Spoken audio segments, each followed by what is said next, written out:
Queridos amigos Luz do Mundo e Sal da Terra, bom dia, boa tarde, boa noite. Meu nome é Dario Bueno e também sou conhecido como Burro. Fui vereador em Jacareí, cidade do interior do estado de São Paulo. Como sempre começamos as nossas conversas, bem-aventurado é o povo, cujo Deus é o Senhor, Salmo 144. E a grande promessa do Evangelho: se você tiver a fé do tamanho de um grão de mostarda, nada lhe será impossível. E presente de um grande amigo meu, Oséias capítulo 4, versículo 6, por falta de conhecimento, foi destruído meu povo. Estamos falando sobre fé na política, e entendo política como cuidar da cidade. E fé, apresento para vocês uma definição que encontrei num tratado sobre política, o livro A República de Platão, em que num dos diálogos Sócrates explica que fé é uma das etapas do conhecimento. Você tem a suposição e a fé como opinião, e o entendimento e a ciência como inteligência. A opinião para ele é uma certeza temporária, né? Mais temporária, mais fugaz. Né? E o entendimento e ciência são certezas mais duradouras, né? Porque a opinião está relacionada com a aparência das coisas, e a inteligência está relacionada com a essência das coisas. Então, portanto, fé é você transitar da aparência das coisas para a essência das coisas. É você transitar, portanto, do visível para o invisível. E o que a gente mais vê, né, agora, nesse momento aí dessa reviravolta pelo impeachment, né, que começou a ter, né, uma reação, né, as pessoas que apoiam o atual presidente Dilma, né, não querem, né, que o impeachment prevaleça, que a tese do impeachment prevaleça, né, eles têm razões para isso, né, a própria Dilma considera o impeachment um golpe, né, e está começando a ter apoio de vários intelectuais que estão concordando com essa ideia de golpe, né. Eu sou um dos, né, eu não sou intelectual, mas sou uma pessoa que gosta de pensar por si próprio. E, assim, eu entendo também que é um golpe, né? Um golpe não no sentido de que não seja uma ferramenta, um dispositivo, né, já previsto na Constituição, né? Tudo pode estar previsto na Constituição e ser desvirtuado, né, de acordo com a conveniência das pessoas que estão gerindo, né, o governo, né, então a administração pública, né. Se todas as pessoas tivessem assim total coerência com o que está escrito, né, nós não precisaríamos de gestores, né, nem precisaríamos eleger as pessoas que compreendemos que sejam melhor preparadas para tanto, né. Cada um, né, agiria com plena confiança, né, e respeitaria, né, o que está escrito, né, e esperando, né, e sem ter muita decepção que os 200 milhões de brasileiros fizessem a mesma coisa, né. Mas é só isso, né, existe o Tesouro Nacional, né, então existe aí alguém que precisa cuidar dessa ordem de pagamento, né, e definição de prioridades, né. E é isso que é mais importante, né? Qual a prioridade nossa agora?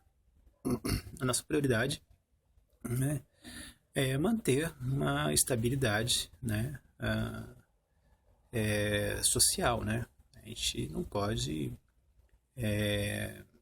esperar de braços cruzados uma convulsão social, né? A gente precisa se dedicar, né, mais aos assuntos públicos, né, para que haja menos problemas, né, porque evitar o problema faz parte da solução, né. E, assim, eu acho totalmente incoerente as pessoas se esforçarem para substituir, né, a atual presidente, né, que foi eleita em 2014, né, então, assim, nós temos apenas pouco mais de um ano, né, do seu segundo mandato, né, e a gente quer substituir a atual presidente pelo vice-presidente, que é uma pessoa, né, de índole não muito confiável, né? Não inspira muita confiança, né? Um professor universitário de Direito Constitucional que emprega, né, funcionários da vice-presidência na sua imobiliária em São Paulo, né? É uma pessoa que, se tiver mais poder, né, vai ter mais condições de desrespeitar a Constituição que confiávamos que ele conhecia tão bem, né? Isso só mostra que conhecer a Constituição não significa respeitá-la, né? Mas tudo bem, né? Assim, isso é uma questão que está sendo levantada, né? Agora, o que mais me preocupa é que a reação ao golpe, né, está mostrando, né, assim, uma estratégia, né, que eu considero muito medíocre, né? É acusar as pessoas que são a favor do impeachment de fascista, né? E aí é muito complicado, porque se você for procurar, né, o que é fascismo, o que é ser fascista, né?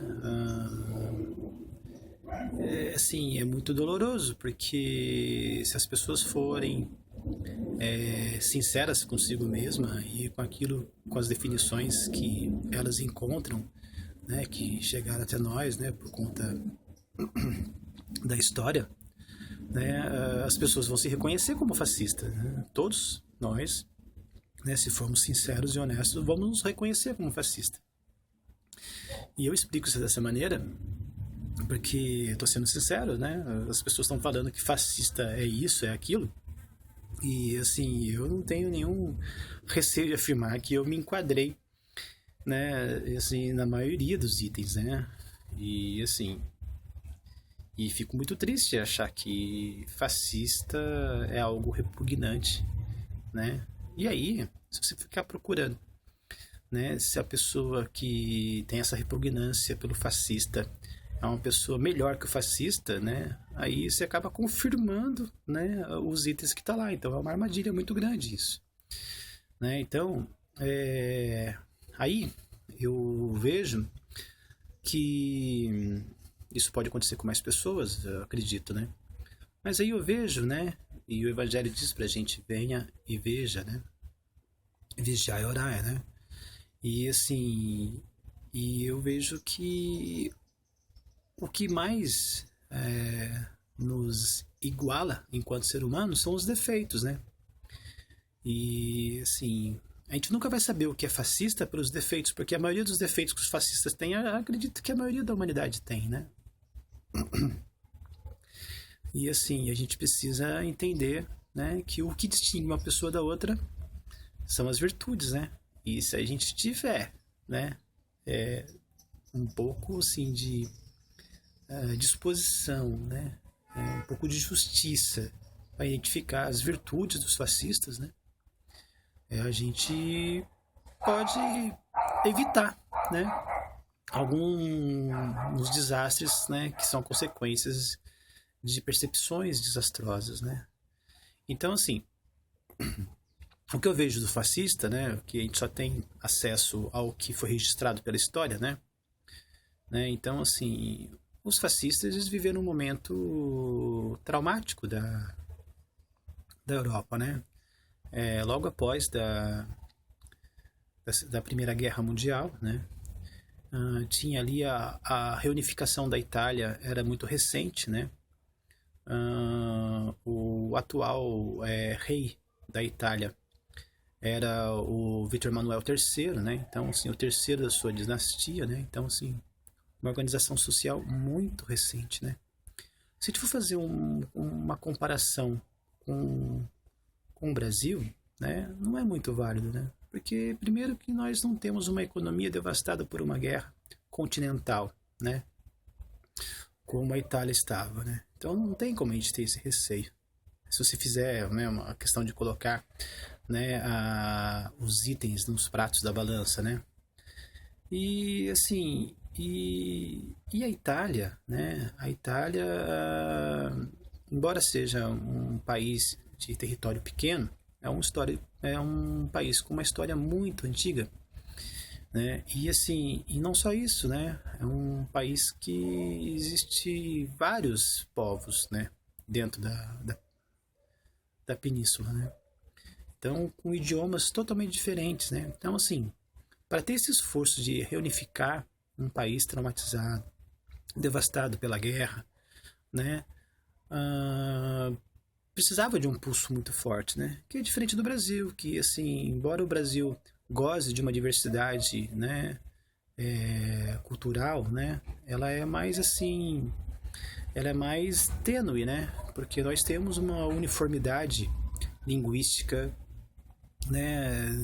Muito anterior, né? De longa experiência, né? Então, assim, o que o Mussolini foi para a Itália, né? Como governo fascista, né? Nós vivemos isso com o Marquês de Pombal, assim, usando uma expressão muito legítima, uma caralhada de anos atrás, né? Então esse trauma de fascista, né? Essa necessidade de um governo assim totalmente centralizador, né? Isso aí a gente teve isso há muito tempo atrás, né? Se a gente tem alguma coisa, a gente tem alguns resquícios, né, de um fenômeno semelhante, né, com motivos semelhantes, né? Mas a gente não tem, né, assim, a gente precisa ter medo que vai haver um fascismo, um golpe fascista, né? E assim, outra virtude dos fascistas, né, é que eles não escondem que são fascistas, eles se autodeclaram fascistas, né? Então, se você tem dúvida que se você é fascista, com certeza você não é fascista, né? Você é qualquer outra coisa que você ainda não compreendeu, né? Mas o fascista, ele tem orgulho de ser fascista, né? Assim, eu não tenho orgulho nenhum de ser fascista, né? Então isso já me excluiu, né, da minha dúvida de ser fascista, né? Ou não, né? Assim, e assim, e a ideia, os fascistas eles brigaram por justiça, né? Porque o Mussolini, ele alcançou o poder, né, com um discurso totalmente demagógico, né? E prometendo, né, apoio, né, para as famílias, né, para os mutilados de guerra, né? Então foi assim que ele conseguiu, né, o acesso ao poder, à burocracia, né? E ali teve também um certo comodismo, né, do Vítor Manuel III, né? São quadros que não são semelhantes ao Brasil em nada, né? Existe uma coisa que as pessoas dizem que a história se repete, né? Mas muitas vezes, né, assim, elas se repetem porque os nossos medos, nossos receios são os mesmos, né? E se a gente, assim, tiver muito medo que aconteça o fascismo, a gente vai reagir a esse medo, né? E assim, através desse receio, a gente vai criar condições, né, que justifiquem, né, uma atitude desastrada, né, de quem está governando, né? Porque a gente exige do governante um controle, né? A gente sobrecarrega o governante, né, com um excesso de responsabilidades que nós delegamos e não compartilhamos, né? E assim, e esperamos muito dos governantes, né? Então, assim, a gente precisa, na verdade, participar mais. A melhor maneira de você evitar o fascismo é a participação, né? Porque tem certas coisas que você só vai compreender se você participar. Se você ficar refém da opinião de terceiros, né? Da informação que vem de terceiros, né? Aí, puxa vida, né? Você não vai colaborar com nada, né? Então, assim, não tenha medo de ser chamado de fascista, pelo menos, né? Não tenha medo de um golpe fascista no futuro, né? Porque isso aí é só o seu medo que vai legitimar esse fascismo, né? Se houver, né? Como o Evangelho diz, peça e lhe será dado. Então não peça o golpe fascista, porque se você pedir, né? Aí vai ser complicado. Cara, esclareteia para todos vocês e a gente continua falando com respeito do Sura sobre esse e outros assuntos, porque é do Pai, né? O universo, o dinamismo e a mais elevada honra, né? Assim seja pelo bem do nosso querido Brasil.